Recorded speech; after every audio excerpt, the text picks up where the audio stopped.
Welcome to Rani's kitchen.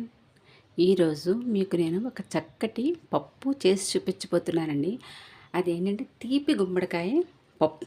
తీపి గుమ్మడికాయ ఉంటుంది కదండి, ఆ గుమ్మడికాయని తీసుకుని చిన్న చిన్న ముక్కల్లా కట్ చేసి పెట్టుకున్నాను. కూర గుమ్మడికాయ అంటాం కదా, అది. ఆ గుమ్మడికాయ ఒక సగం చెక్క చిన్న చిన్న ముక్కలు ఇలా పొడుగ్గా కట్ చేసి పెట్టుకున్నానండి. ఈ కప్పు కొలతతో కందిపప్పు తీసుకున్నాను. దాంట్లోకి కొంచెం పప్పు సామాన్లు, మినపప్పు, ఆవాలు, జీలకర్ర, ఒక ఎండుమిరపకాయ, ఈ మాత్రం చింతపండు గుజ్జు తీసి పెట్టుకోవాలి, చిన్న బెల్లం ముక్క, కొంచెం కొబ్బరి. ఈ కొబ్బరిని తురిమి పెట్టుకోవాలన్నమాట. చాలా సింపుల్, మంచి రుచిగా ఉంటుందండి గుమ్మడికాయ పప్పు. అది ఎలాగో మీకు వాళ్ళు నేను చేసి చూపిస్తాను. ముందుగా ఈ పప్పుని మనం కుక్కర్లో పెట్టుకుని 5 విజిల్స్ వచ్చేంత వరకు మనం బాగా మెత్తగా ఉడికించుకోవాలి. కందిపప్పుని కడిగేసుకునండి, సరిపడగా వాటర్ పోసుకుని ఒక్క స్పూను ఆయిల్ వేసుకోవాలండి. ఎప్పుడు నూనె కానీ నెయ్యి కానీ వేసుకున్నట్టయితే కందిపప్పు ఉడికేటప్పుడు తొందరగా ఉడికిపోతుంది అన్నమాట.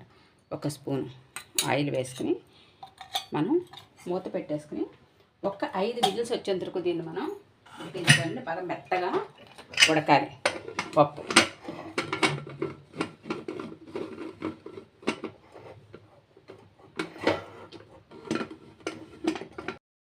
స్టవ్ వెలిగించి బాండీ పెట్టుకుని మనం గుమ్మడికాయ ముక్కలు ఫస్ట్ పోపు వేసుకుందాము.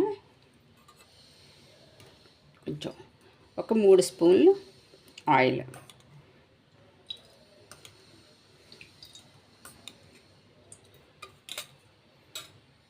దీంట్లో ముందుగా కొంచెం ఇంగువ,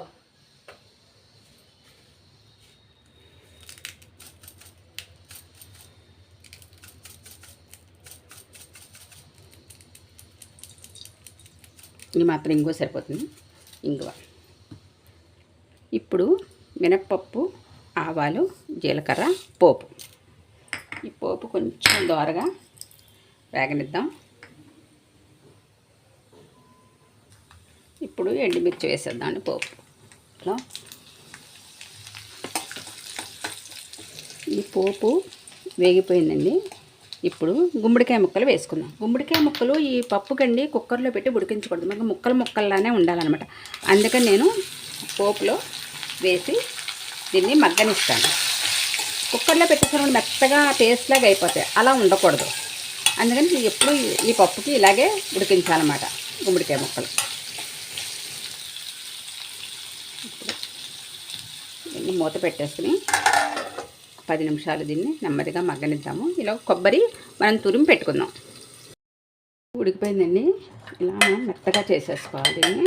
ఇలా పప్పు గుత్తి పెట్టుకుని మనం ఒక్కసారి దీన్ని ఇలా కలిపేసుకుంటే బద్దలు అన్నం ఉన్నా కానీ అదంతా మెత్తగా అయిపోతాయి. చూసారా, మనం 4 విజిల్స్ 5 విజిల్స్ వచ్చేందుకు కొంచెం దగ్గర నూనె వేస్తే ఇలా మెత్తగా ఉడికిపోతుంది మనకి. చూసారా, ఇప్పుడు గుమ్మడికాయ ముక్కలు ఉడికిపోయామో చూద్దాము.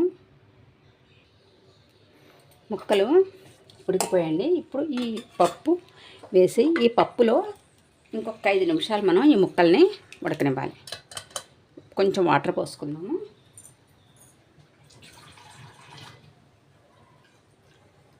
కుక్కర్లోనే వాటర్ పోసిన పప్పు అంతా కూడా ఇలా వచ్చేస్తుంది. ఇలా వేసేసుకుని దీన్ని ఒక 5 నిమిషాలు ఈ ముక్కలకి ఈ పప్పు బాగా పట్టాలన్నమాట. ఇప్పుడు ఇందులోనే ఉప్పు, పసుపు వేసుకుందాం. సరిపడగా సాల్ట్,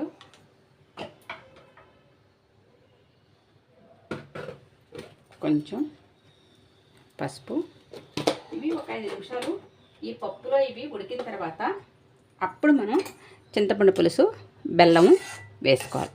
ఒక 5 నిమిషాలు దీన్ని ఇలా ఉడకనిద్దాం.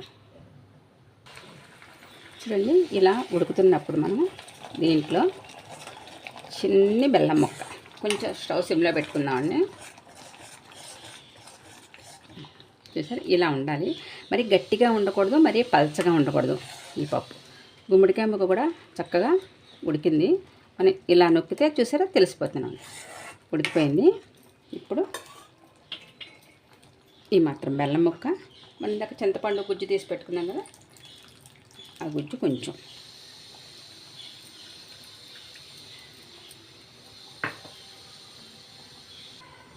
దీన్ని ఇప్పుడు బాగా కలిపేసుకుని ఒక 5 నిమిషాలు దీన్ని బాగా ఉడకనివ్వాలి. దింపేసే ముందు లాస్ట్లో మనం కొబ్బరి వేద్దామండి. ఇలా ఒక 5 నిమిషాలు దీన్ని బాగా ఉడకనిద్దాం. పప్పు ఉడికిపోయిందండి. ఇప్పుడు కొబ్బరి, ఈ కొబ్బరి వేస్తేనే ఈ పప్పుకి టేస్ట్ అండి. ఒక్క 2 నిమిషాలు, ఎక్కువసేపు అక్కర్లేదు, ఒక 2 నిమిషాలు. చూసారా ఎంత బాగుందో కొబ్బరి, మనం గుమ్మడికాయ ముక్కలు పప్పు కలిసి చూడటానికి ఎంతో చక్కగా ఉందండి. రుచి కూడా చాలా అమోఘంగా ఉంటుంది. మీరు కూడా తప్పకుండా ట్రై చేయండి. ఈ పప్పుని తింటుంటే అసలు అన్నం అంతా పప్పుతో తినేసి అంత రుచిగా ఉంటుంది. మీరు చపాతీలో కూడా నంచుకోవచ్చు దీన్ని. మళ్ళీ అన్నంలోనే కాదు, చపాతీలోకి రోటీలోకి కూడా చాలా బాగుంటుంది. చూడండి ఎంత చక్కగా ఉందో. అయిపోయిందండి, స్టవ్ ఆఫ్ చేసేద్దాము. ఒకటి గుమ్మడికాయ పప్పు రెడీ అయిపోయిందండి.